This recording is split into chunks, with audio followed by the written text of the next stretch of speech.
Good morning. My name is David Hanscom. I'm an orthopedic spine surgeon, and this is Dr. Aria, a good friend of mine.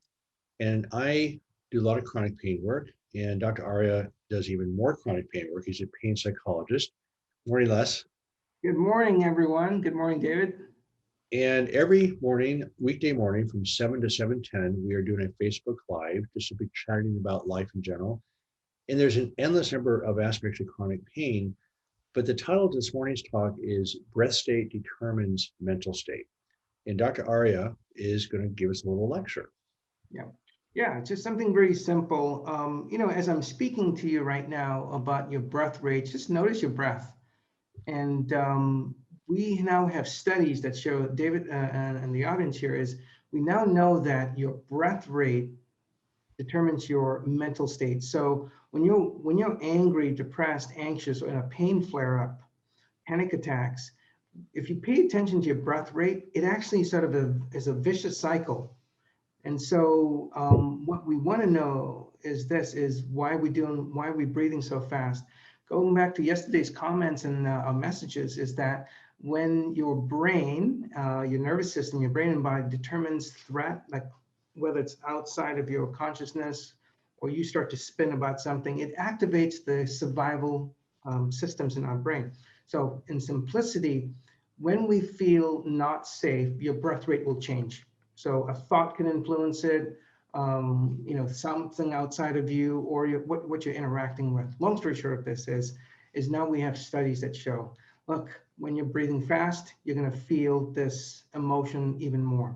So let's kind of do something here to show everyone, it's called audience participation, right, David? And David, this is for you.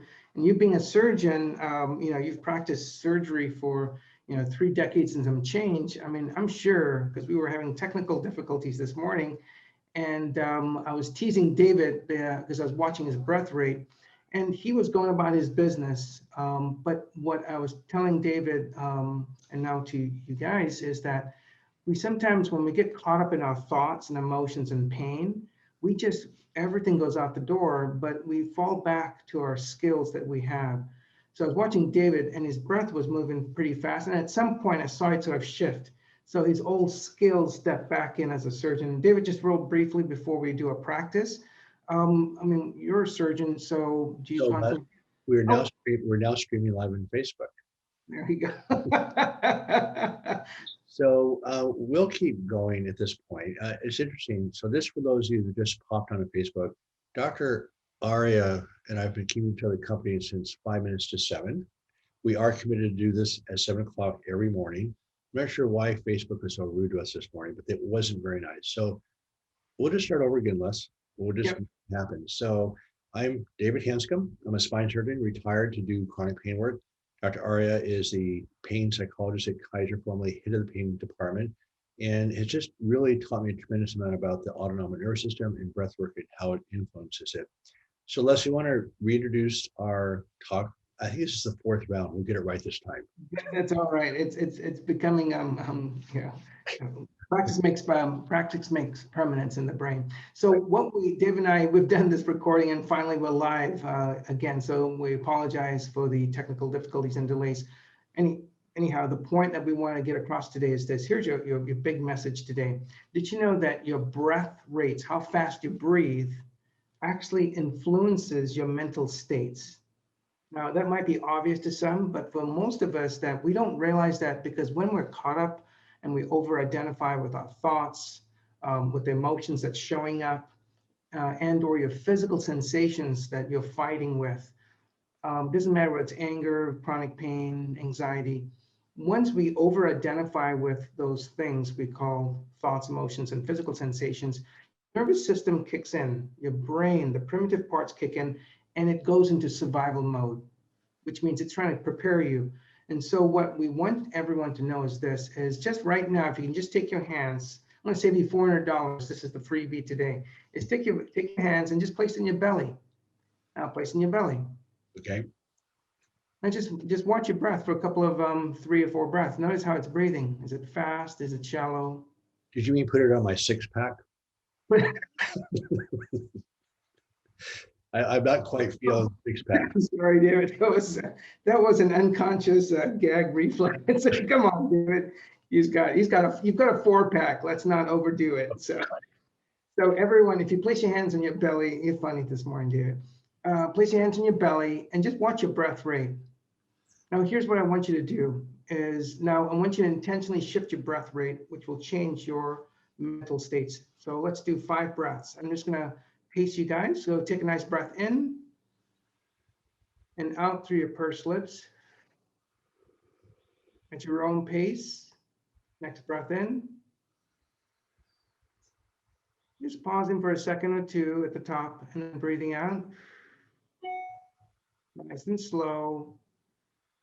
3rd breath. Again, going at your own pace. Just slow it down and breathing out.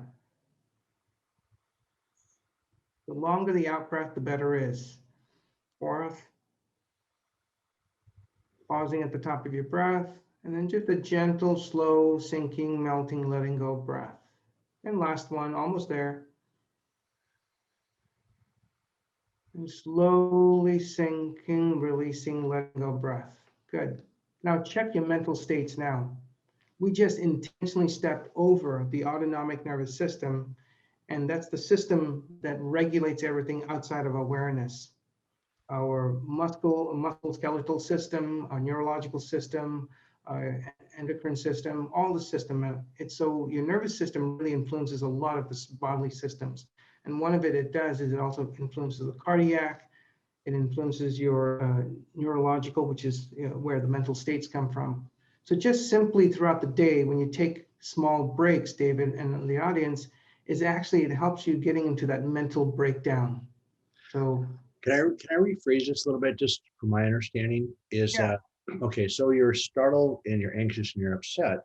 So now you're in a fight or flight mode. So your body wants to breathe faster to get more oxygen. But the problem is it changes the blood flow to your brain, so you come out of the thinking centers into the more primitive centers. Yep. And so what you're saying, so that's the sympathetic nervous system, and that's inflammatory. Your body's fired up, it's inflamed. And we know anxiety, for instance, is inflammatory. So it becomes a whole package of reactions. And what you're doing, you're actively stimulating the vagus nerve, which is strongly anti-inflammatory. Yep. The key issue, what I'm just thinking out loud here, because we did do this during surgery, is that we had what's called the AIR technique, awareness, intention, response. It's what we would do if we were anxious or upset. Take a deep breath in and let it out, become aware that I was anxious or frustrated, which is a dangerous state in surgery. So we take a deep breath in, let it out, and then the intention was to respond with vision, feel, whatever it was. And so what happens, I think, correct me if I'm wrong on this, is that you're now thinking more clearly because your neocortex is now being. Yep. So what happened is that this is insane, but the fellows that I trained plus myself, my technical complication rate probably dropped 80%. Wow. But that makes sense because we used to go focus, focus, focus. So we would focus and the complication rate was average. But as we did this breath work in surgery, the complication dropped way below average. Yeah. And so it makes sense because you think more clearly when you're breathing slowly. Yep. And then of course you feel better because instead of having an inflamed body chemistry, you're now a calmer body chemistry. Yep. Did I get that right? I mean, listen, I think you're taking over the show. This is fantastic. You don't need me. You got this, David. So No, listen. So I've wanted to say on our 4 practice runs this morning, is this 4 or 5 we've done this? Yes. But just for the audience, just so you know, we are committed to talking to you because we've been trying since 3 minutes to 7 o'clock to talk to you, and now we're live. But this is a major breakthrough because Dr. Aria is a psychologist and he listens, and I can never get him to talk. So this morning he's talking. It is quite good. Dr. Aria, I encourage you to talk more, and I'm going to encourage myself to listen more. So thank you for putting up with this. For those of you that came in late, thanks for sticking with us. And Les, how do we access your breathwork online? Yeah, so a couple of ways to do this. You can go to YouTube and type in Les Aria, A-R-I-A. Les is the first name, L-E-S. And my YouTube channel is Mindfulness, and that's with a Y.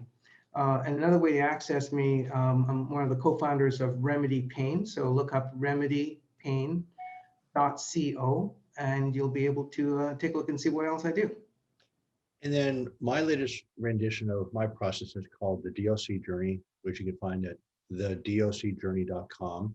And it's a 6-month course and lots of services in there.